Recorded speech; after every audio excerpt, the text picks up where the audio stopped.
All right, bet. You guys already know how we do it when we're about to be breaking down the SPY chart. We're going to be starting with Monday, Tuesday, Wednesday. Each one of these candlesticks represent a day, right? So if you guys aren't hip already, we have made new all-time highs, man.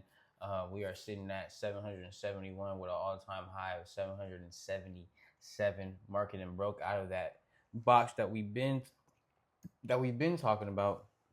Excuse me, between 758 and 720.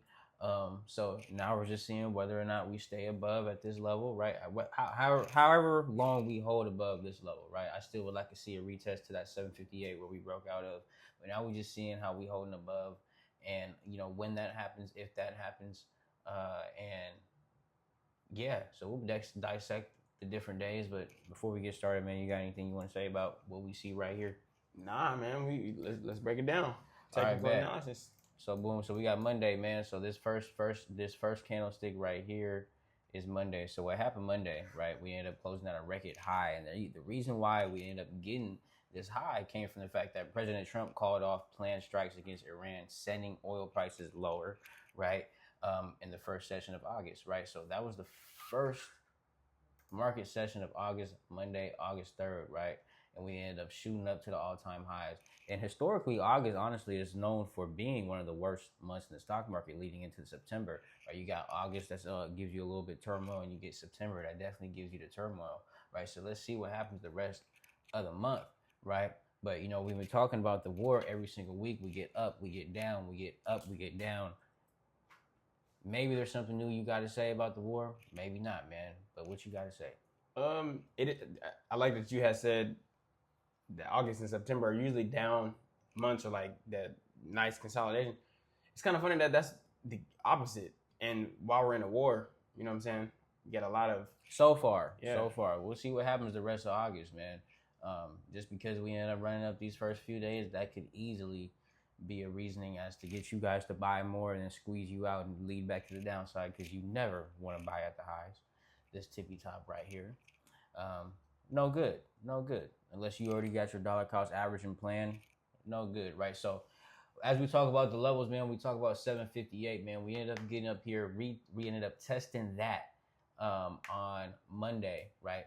And the next day, lo and behold, we ended up shooting right past it, straight up above it, with volume, man. So you get Monday would have pushed to the upside, Tuesday would have pushed to the upside, no remorse, and then Wednesday, finally today, we end up getting some downside movement after we end up opening up a bit higher. So Tuesday giving you a little bit of sideways movement. So we'll see how the rest of the week finishes out. The news for Tuesday, right? Stocks just follow through and they just continue higher. The driver is the fact that oil prices dropped in optimism a U.S.-Iran deal to reopen the Strait of Hormuz could be on the horizon, right? So CNB said there was a chance of a deal to open the strait today or tomorrow. So that's what the market is betting on. I don't know what news came out today so far. Now that we've been here, we'll figure that out later on. But that's what happened Monday and Tuesday, man. That's what those two green candles come from, man. Seeing those two green candles, man, seeing that volume after we've been locked up for months and months and months, man. How Monday, Tuesday make you feel, man? It felt Monday was like, whoa. Tuesday was cool, man. I had a nice little play on the SPX, but SPY though, it was, you know what I'm saying, not too bad. But how I feel about the overall market is just that we were in this range for weeks, right? Let me see real quick. Let me go to the weekly. We was in this range for 1, 2, 3, 4. Let's just call it 11, 12 weeks. It's too, you know what I'm saying? That's a long time. Now we broke out of this for like a awesome, what would you call that? Like a humbug, low key. We already have multiple days where multiple times where the Strait of Hormuz was already open and then closed. We never really see something like this. Yesterday and Monday were kind of weird days, low key. For sure. Yeah. For sure. Yeah, yesterday and Monday were definitely out of the ordinary. Any other time when we've been looking at the market during the morning, you get it playing around, going one direction, and then might go to the other. It might go down in the first 15 minutes, but then it'll reverse back up to the different direction of the 15 minutes. The next 15 minutes. vice versa. But this last 2 days, I mean, you didn't see no playing around at any of the levels, right? When it comes down to getting into your plays, you just ran straight up. I mean, this is the 1 minute time frame from Monday. You didn't show. You just went straight up, showed a little bit of consolidation, and went straight up the rest of the day. And then continuing into Monday, you didn't even give a test to 758. You didn't go down and retest it. You just went straight up. Today was the first time where we opened up and you just see straight consolidation, no man's land, and market was just exhausted. You know what I'm saying? We end up moving down to the downside. And now we're up here, man. So these all-time highs created a little no man's land. The only level that I have to really look at as a reference is that 758 level. I still want to see us come down, test that. The levels are strong, and I wouldn't put us past it to go down and test those 758 levels before we either run up again or even decide we're gonna move down to the downside, man.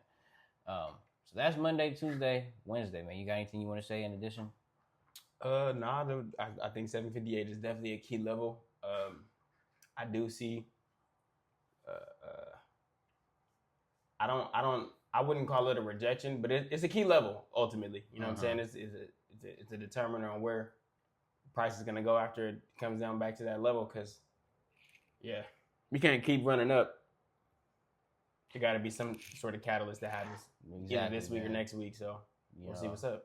So we are going to see. I think we also do have those earnings for. This was a driver of this too. Was the last we had Microsoft earnings. We had Amazon earnings.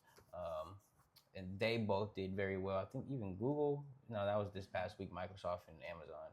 But Microsoft ended up jumping like crazy from, we can dissect that real quick, right? So we talked about Microsoft a couple months ago, maybe a month or two ago, and we was talking about these levels, right?